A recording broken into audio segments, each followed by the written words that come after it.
The massive alien ship, called Dominion's Pride, drifted through the dark space between stars. Inside its metal walls, bright lights hummed and cast shadows across the corridors. Commander Vexter walked through the biocontainment facility with heavy steps that echoed in the quiet halls. Its 9-foot frame towered over the rows of glass containers that held creatures from the newest world they had conquered. Earth, a small blue planet that had fallen to the Kralith Empire just 3 weeks ago. The humans had fought bravely, but their weapons were no match for the Empire's advanced technology. Now their world belonged to the Kralith. And the best specimens from their planet filled the ship's collection rooms. Dr. Hannah Keene pressed her face against the energy barrier of her cell and watched the alien commander examine the captured animals. She had been the lead scientist at the Sol Zoo before the invasion. Now she was a prisoner, forced to watch as her life's work became entertainment for creatures that saw her entire species as nothing more than pets. The commander stopped in front of a large tank filled with murky water. Inside, a massive gray shape floated peacefully near the bottom. The hippopotamus barely moved as the alien studied it through the transparent walls. Commander Vextar, insect-like eyes, clicked as he focused on the creature. "What is this fat thing supposed to be?" he asked in his harsh, clicking language. The translation device on his collar turned his words into broken English so the human prisoners could understand. Lieutenant Ziegmer, his second in command, approached the tank with obvious amusement. His sharp claws tapped against the glass as he leaned closer to get a better look. The humans call it a hippopotamus. According to their data files, it spends most of its time in water-eating plants. The two aliens looked at each other and made the harsh, clicking sound that served as their laughter. Other Kralith soldiers gathered around the tank, drawn by the noise.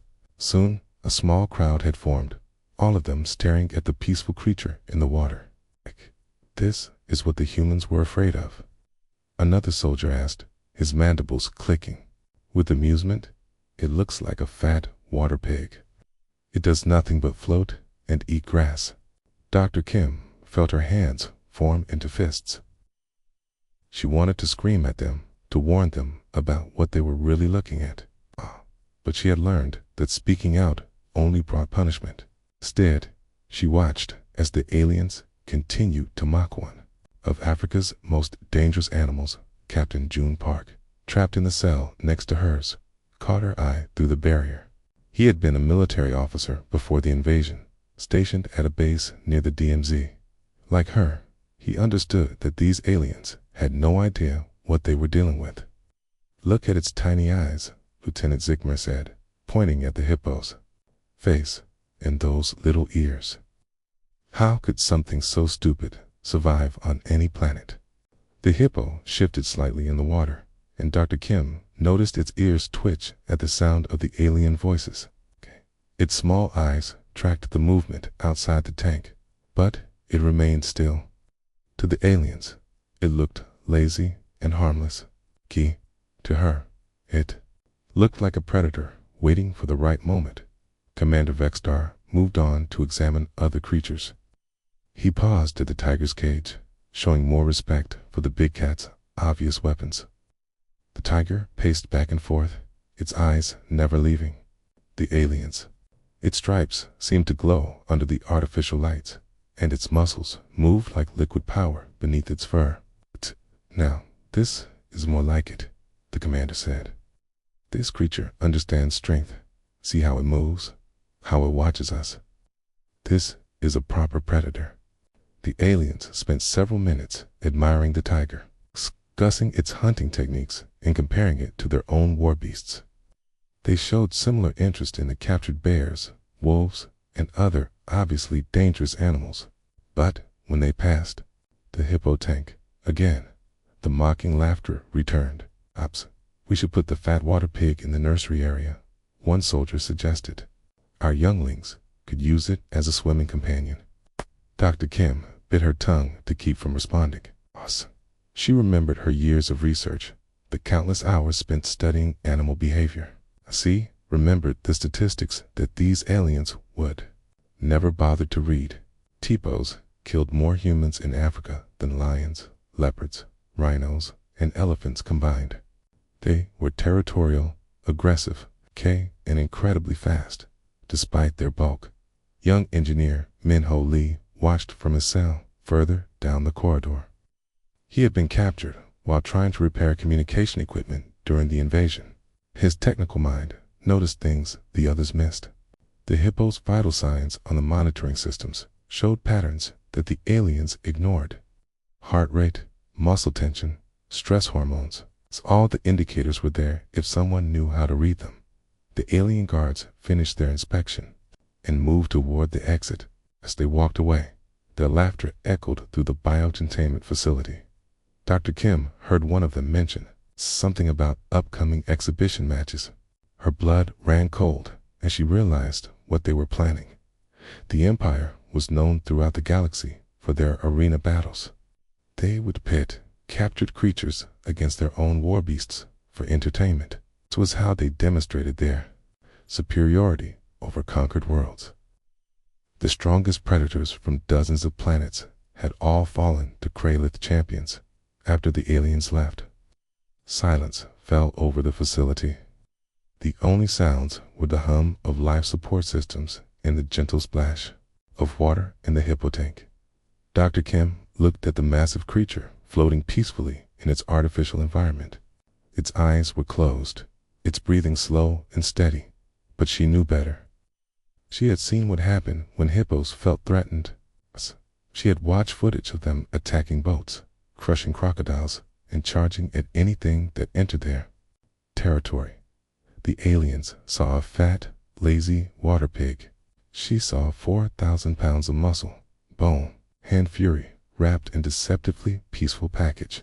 The hippo opened one small eye and looked directly at her through the glass barriers. For a moment, she felt as if it understood exactly what was coming. Then it closed its eye again and returned to its patient, floating dot. Dr. Kim pressed her hand against the energy barrier of her cell and whispered a prayer for the aliens who had laughed at Earth's creatures. They had no idea what they were about to face in their precious arena. The hippo had been patient so far, but patience had limits. Soon, the galaxy would learn why humans had once feared to enter the rivers of Africa. 3 days later, the Dominion's Pride approached a massive structure floating in the void of space. Nexus Station stretched for miles in every direction, its metal towers and docking bays glowing with the lights of 1,000 different worlds. This was the crown jewel of the Kralith Empire, their greatest military outpost and the home of their most feared arena. Commander Vexstar stood on the bridge, watching the station grow larger through the viewport.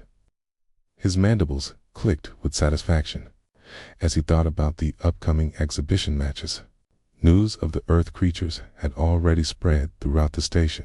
Species from across the galaxy had come to witness what promised to be an entertaining spectacle in the biocontainment facility below. Dr. Hannah Kim felt the ship shudder as it docked with the station. Through the small windows, she could see alien shuttles moving back and forth like insects around a hive. Each one carried passengers eager to see the primitive beasts from the latest conquered world.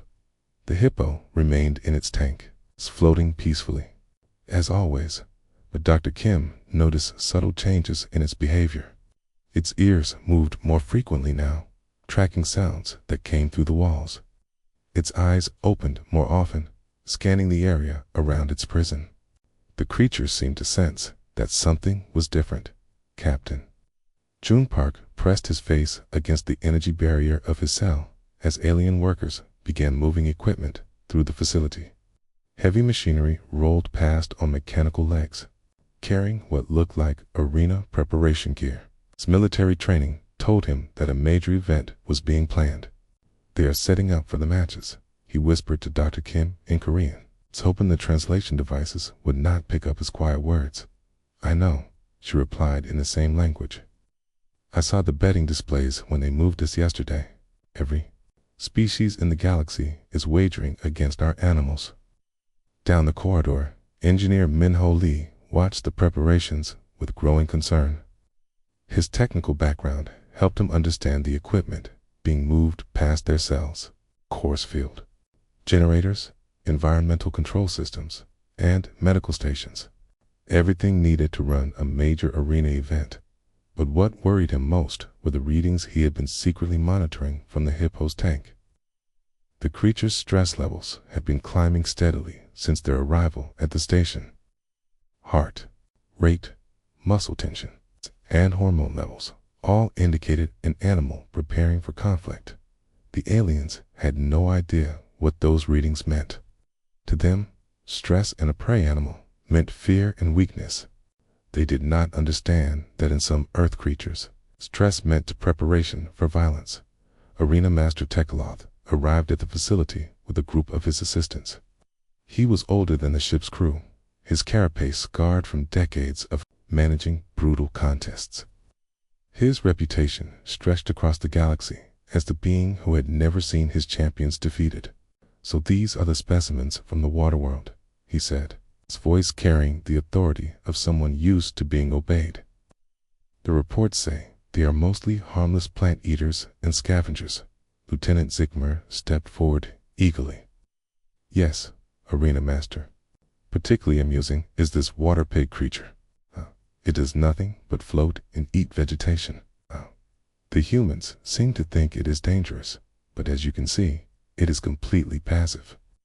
Tekaloth approached the hippo tank with the confidence of someone who had seen thousands of alien predators. The creature inside remained motionless, its eyes closed and its breathing slow. To the Arena Master, it looked like the perfect opponent for a warm-up match. "What are its physical capabilities?" he asked. "According to the data, it is approximately 4,000 pounds and can move at moderate speeds on land. In water, it is even slower. No natural weapons except plant-grinding teeth. No armor, no venom, no energy projection abilities." The Arena Master made notes on his handheld device. "Perfect. We will match it against a bone crusher for the opening ceremony. The crowd will enjoy watching a Ravager tear apart such a pathetic creature." Dr. Kim felt her stomach drop as she heard the name. She had learned about Kralith Ravagers from overheard conversations. They were the Empire's most successful war beasts, bred specifically for arena combat. 12 feet tall, armored, hide, venomous fangs, and claws that could cut through steel. No creature from any conquered world had ever survived an encounter with a Ravager. The betting pools opened across the station within hours. Alien species from every corner of the galaxy placed their wagers through quantum communication networks. The odds against the hippo reached astronomical levels. Some species bet their entire planetary treasuries, so certain were they of easy victory. In the station's central hub, massive displays showed images of both creatures. The Ravager was presented in full battle stance, its weapons extended and its eyes glowing with artificial combat stimulants. The hippo was shown floating peacefully in its tank, looking more like a decorative sculpture than a living creature.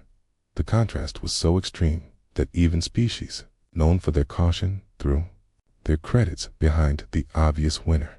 Merchant guilds, military organizations, and even religious orders placed bets against the Earth creature back in the biocontainment facility. Preparations continued around the clock. The Hippo's tank was modified with transport systems that would move it directly to the arena floor. Environmental controls were adjusted to provide the creature with both land and water access during the fight. Dr. Kim tried repeatedly to speak with the arena staff about the true nature of hippos. She explained their territorial behavior, their incredible bite force, and their surprising speed. But her words were dismissed as the desperate lies of a defeated species trying to save face. "Your creature will be treated humanely," one technician assured her, "so the match will be over quickly, and it will not suffer long." Engineer Min-Ho Lee managed to access some of the arena's computer systems during the preparation work. What he found made his blood run cold. The arena had been designed as a showcase for Krayla's superiority. Every environmental factor was optimized to give their war beasts maximum advantage. But as he studied the schematics, he realized the aliens had made a crucial error.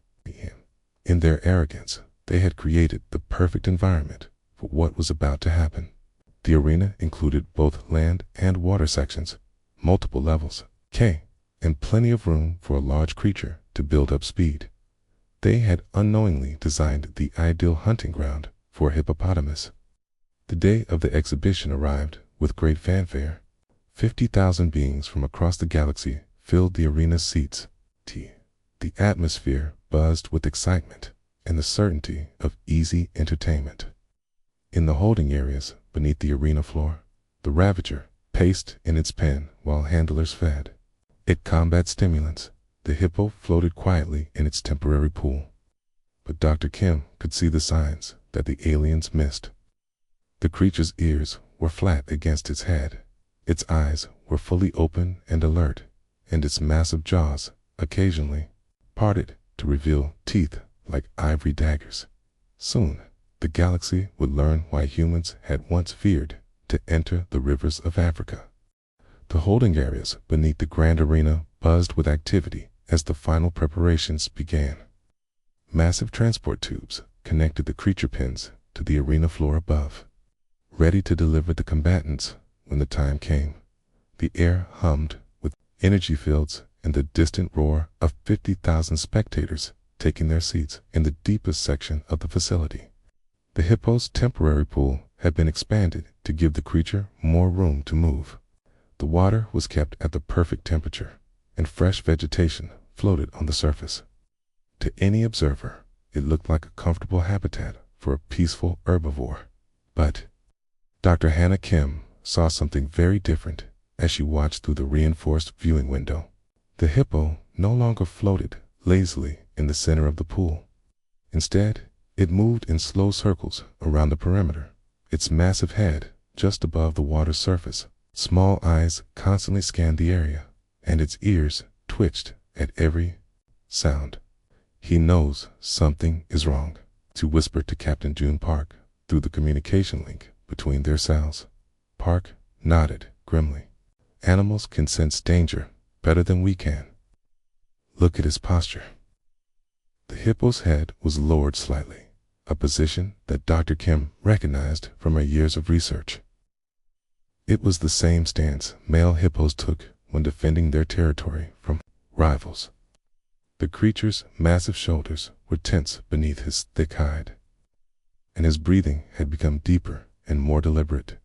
"They have no idea what they are about to face," Park continued. "In my military training, we learned about various threats soldiers might encounter in different environments.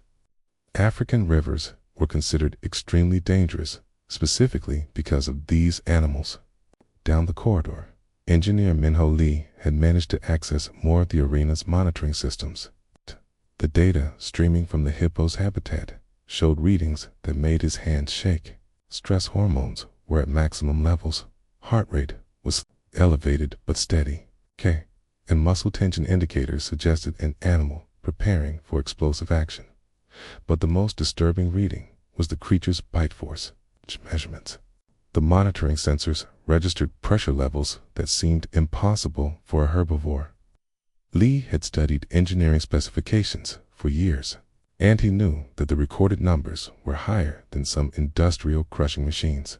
Meanwhile, 3 levels down in the Ravager pens, Bone Crusher paced behind energy barriers that could stop a tank blast.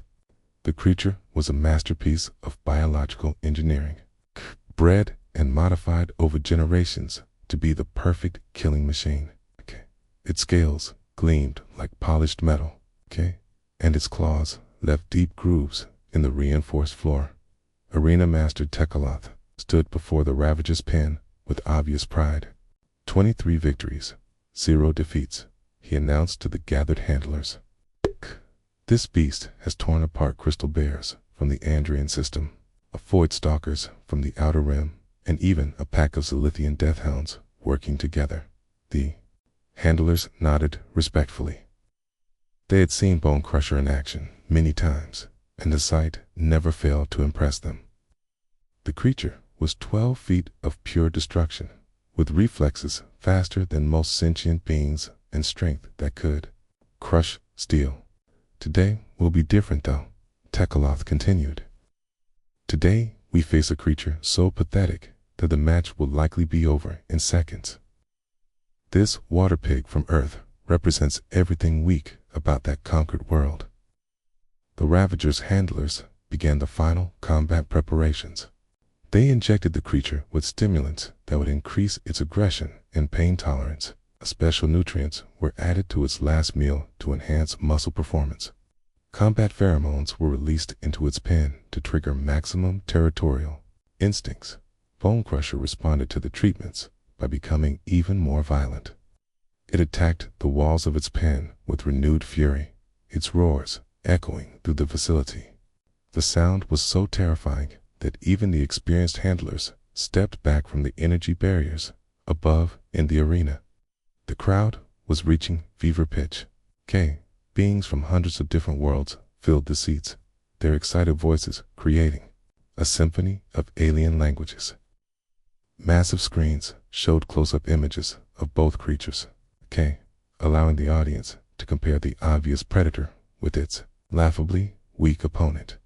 The betting pools closed with record-breaking totals. Never before had so many species been so certain of an outcome. The odds against the hippo had reached levels that made some bookmakers nervous, but the creature's peaceful, floating in its pool, seemed to justify even the most extreme wagers. Commander Vexter sat in the VIP section with other high-ranking military officers. They discussed the upcoming match as if it were already over, debating only how quickly the Earth creature would be dispatched. Some wagered on seconds, others on minutes, but none expected the fight to last long enough for the audience to lose interest. This will send a clear message to any worlds considering resistance, Vextar said to his companions. Even the most feared creatures from conquered planets are nothing compared to Kralith engineering. Back in the holding area, Dr. Kim managed to establish contact with both Park and Lee through the facility's communication system. They spoke in hushed Korean, hoping to avoid the attention of the monitoring systems.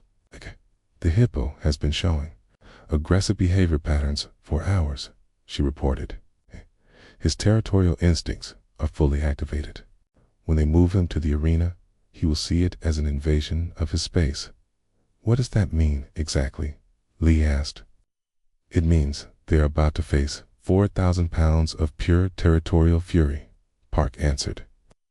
Hippos do not just fight too. When they fight to completely destroy anything that threatens their domain. Dr. Kim nodded. The average hippo can run at 30 miles per hour on land and even faster in water. Their bite force is one of the strongest in the animal kingdom. But more importantly, they did not stop attacking until the threat is completely eliminated. 3 humans fell silent as they contemplated what was about to happen. The aliens had created what they thought was a showcase of their superiority. Instead, they had arranged a demonstration that would shatter their reputation across the galaxy. The arena's announcement system crackled to life, and the voice of the master of ceremonies echoed through the facility. Ladies, gentlemen, and beings of all classifications, prepare for the opening match of today's exhibition. Witness the power of the Kralith Empire as our champion. Bone Crusher faces the primitive water creature from the conquered world of Earth. The transport tubes began to hum with energy as the lifting systems activated. Soon, both creatures would be delivered to the arena floor, and the galaxy would witness something that would change everything in his pool. The hippo's eyes opened wide as the water began to move.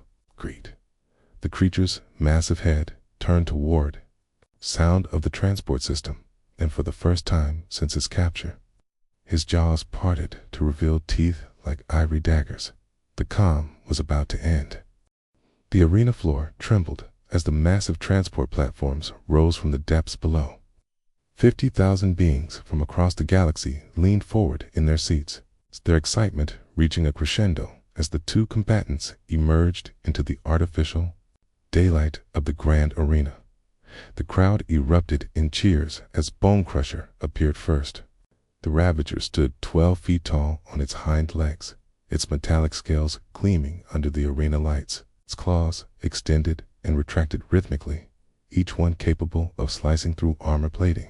The creature's eyes glowed with artificial combat stimulants, and its roars echoed off the arena walls like thunder. Then the second platform completed its rise, and the hippo emerged into the arena. The crowd's cheers turned to laughter as they saw the massive gray creature standing motionless on the platform.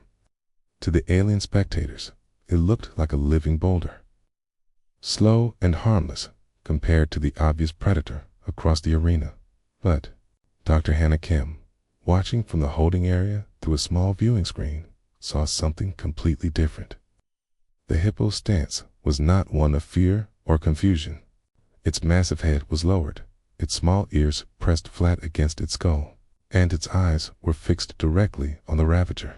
"Look at his positioning," she whispered to Captain June Park. "He has identified the threat." The arena had been designed with both land and water sections, creating what the aliens thought would be an interesting environment for the match. A large pool dominated one side of the fighting area, while rocky terrain and sand covered the rest. The designers had unknowingly created the perfect habitat for what was about to unfold. The hippo moved slowly down the platform ramp, its massive bulk making each step deliberate and heavy. The crowd's laughter grew louder as they watched the creature's seemingly sluggish movement. Betting displays around the arena showed odds that had reached ridiculous levels, with some species wagering entire fortunes on the obvious outcome. Arena Master Tekalov stood in the control booth, his mandibles clicking with satisfaction. "Release the Ravager," he commanded. "I descend this quickly and move on to more interesting matches." The energy barriers around Bone Crusher's platform deactivated with a sharp hiss. The creature immediately leaped forward with predatory grace, its powerful legs launching it across the arena floor. Its claws extended to full length as it closed the distance to its prey, confident in another easy victory. The hippo watched the approaching predator with absolute stillness. To the crowd, it appeared frozen with fear. But engineer Min-Ho Lee, monitoring the creature's vital signs from his cell, saw the readings spike to maximum levels. Heart rate, muscle tension, and stress hormones all indicated an animal preparing for explosive action. "He's about to move," Lee whispered into his communication device. The Ravager was 20 feet away when the hippo exploded into motion. The crowd's laughter died instantly as 4,000 pounds of muscle and bone accelerated to 30 miles per hour in less than 3 seconds. The creature's massive legs drove it forward with shocking speed, its bulk moving like a living missile across the arena floor. The collision was devastating. The hippo's massive jaws opened wide as it charged, revealing 4-inch canine teeth that gleamed like ivory spears. The Ravager, caught completely off guard by the sudden burst of speed, tried to change direction, but was too late. The hippo's jaws clamped down on the Ravager's midsection with 1,800 pounds of pressure per square inch. The sound of the impact echoed through the arena like a thunderclap. The Ravager's armored scales, which had deflected plasma bolts and energy weapons, crumpled like thin metal under the incredible force. Bone Crusher's roar of pain and surprise filled the arena as the hippo's massive teeth punched through its carapace like it was soft clay. The creature's claws raked desperately at the hippo's thick hide, but the earth animal's skin was tougher than the aliens had imagined. The hippo began to shake its head violently, the same motion it would use to break a crocodile's spine in the rivers of Africa. The Ravager's body twisted and bent as the massive predator from Earth demonstrated why it was feared throughout its home continent. The crowd sat in stunned silence as their champion was torn apart before their eyes. The creature they had mocked as a harmless water pig was systematically destroying the Empire's most feared war beast. The sound of breaking bones and tearing flesh filled the arena as the Hippo continued its relentless attack. Commander Vextar stood up from his seat, his mandibles clicking in disbelief. Around him, other high-ranking officers stared in shock at the impossible scene unfolding below. The primitive creature from a conquered world was not just fighting their champion. It was dominating it completely. The Ravager's struggles grew, weaker as the Hippo's jaws found vital organs. The creature's roars turned to whimpers as its life force drained away. In less than a minute, the Empire's undefeated champion was reduced to a broken, bleeding mass, but the Hippo was not finished. With a final, violent shake of its massive head, the creature completed its work. The Ravager's body separated into two pieces, its toxic blood pooling on the arena floor. The Hippo stewed over its defeated opponent, blood dripping from its jaws as it scanned the arena for any other threats. The silence that followed was deafening. 50,000 beings from across the galaxy sat in absolute shock, unable to process what they had just witnessed. The betting pools crashed as trillions of credits changed hands in an instant. Some species found themselves bankrupted by their certainty in the Ravager's victory. Dr. Kim felt tears streaming down her face as she watched the Hippo stand victorious in the center of the arena. The creature had done more than win a fight. It had shattered the Empire's reputation and proved that Earth's creatures were not the helpless prey the aliens had assumed. Arena Master Tekaloth stared at the remains of his champion with hollow eyes. 23 victories, 0 defeats. The record that had taken decades to build was destroyed in less than 2 minutes by a creature the entire galaxy had dismissed as harmless. The Hippo walked slowly to the water section of the arena and entered the pool with calm dignity. It floated peacefully on the surface, its small eyes watching the stunned crowd above. To anyone who did not know better, it looked like the same harmless creature that had been mocked just hours before, but the galaxy would never see it that way again. The image of the peaceful herbivore tearing apart their greatest predator would be burned into the memory of every being who witnessed it. The reputation of Earth's creatures had been forever changed by one Hippo's demonstration of what lay beneath the surface of apparent HERMLESS NESS as an ESS as the arena slowly began to empty. Species from across the galaxy asked themselves the same terrifying question. If this was what their weakest creatures could do, what horrors awaited them if they ever faced humanity's true strength? The news of the Hippo's victory spread across the galaxy faster than light itself. Within hours, every major communication network was broadcasting the impossible footage. The creature that entire civilizations had mocked was now the most feared animal in known space. Commander Vextar sat in his quarters aboard the Dominion's Pride, staring at reports flooding in from across the Empire. Military analysts were demanding immediate reviews of all intelligence regarding Earth's fauna. Species that had laughed at the exhibition were now frantically studying every detail about the conquered world's creatures. The economic impact was staggering. The betting collapse had bankrupted 3 minor civilizations and caused market crashes on dozens of worlds. But the psychological impact was far worse. The Kralith Empire's reputation for invincibility had suffered its first major crack, and other species were beginning to ask dangerous questions in the biocontainment facility.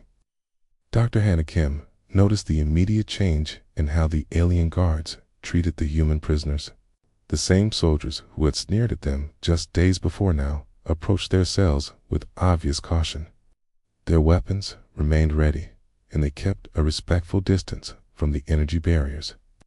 Dr. Kim, Lieutenant Sigmar, said as he entered the facility. His voice lacked the arrogant confidence it had carried before. The Arena Master requires your expertise regarding the other Earth specimens. Dr. Kim looked at him with surprise. For weeks, The aliens had dismissed everything she said about Earth's animals. Now they were asking for her help. "What do you want to know? Tell us about the striped cat creature. Is it truly as dangerous as it appears?" She almost smiled. The tiger had been pacing in its cage with renewed energy since the hippo's victory. If it sensed the change in the alien attitudes, tigers are apex predators. They can leap horizontally for 30 feet, have night vision superior to most species, and their bite force can crush bones. A single tiger can take down prey 3 times its size. The lieutenant made notes on his device with shaking hands. And a large brown creature with claws, the bear. They can run 40 miles per hour, climb trees, and have been known to fight off multiple attackers at once. Their claws can tear through metal, and they have incredible endurance. She paused deliberately. Of course, you probably think I am exaggerating again. Sigmar's mandibles clicked nervously. No, Doctor, we're taking all your assessments very seriously now. Captain June Park watched this exchange from his cell with growing hope. The aliens were scared, and scared enemies made mistakes. For the first time since the invasion, he saw a possible path to escape. 3 days after the arena match, Arena Master Tekalov made an unprecedented decision. He canceled all scheduled matches involving Earth creatures and ordered them moved to maximum security containment. The hippo, now treated like a weapon of mass destruction, was placed in a specially designed habitat with multiple backup containment systems. But the damage to the Empire's reputation continued to spread. On the Outer Rim worlds, resistance movements that had been dormant for years began to stir. If a single creature from a conquered planet could destroy the Empire's greatest champion, what did that say about the supposed superiority of Kralith military might? Engineer Minho Lee had been secretly monitoring the station's communication networks from his cell. The data he intercepted revealed the true scope of the crisis facing the Empire. Dozens of species were demanding new intelligence reports about their own conquered worlds. Military commanders were questioning whether they truly understood the threats they had dismissed. More disturbing were the reports coming from Earth itself. The occupation forces had been treating the planet as a harmless agricultural world, focusing on resource extraction rather than security. Now they were frantically requesting reinforcements and conducting emergency assessments of the local wildlife. "They are afraid of everything now," Lee whispered to his fellow prisoners during one of their secret communications. "I intercepted a report where they classified house cats as potential security threats." The ripple effects continued to spread throughout the galactic community. Species that had been considering surrender to the Empire began to reconsider their options. If Earth's apparently harmless creatures could cause such devastation, what might other worlds be hiding? Dr. Kim found herself in an increasingly powerful position as the aliens' desperation for information grew. They brought her detailed files on every Earth creature in their collection, begging for accurate threat assessments.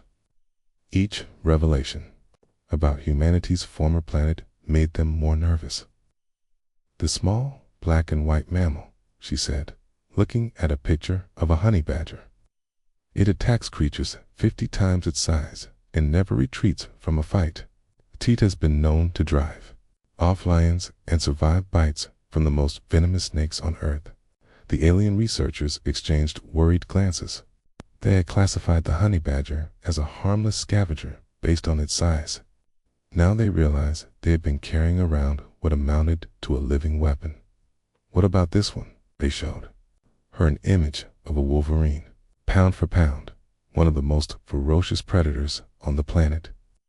"It can take down prey 10 times its weight and has jaws strong enough to crush bones and frozen meat." The list went on and on.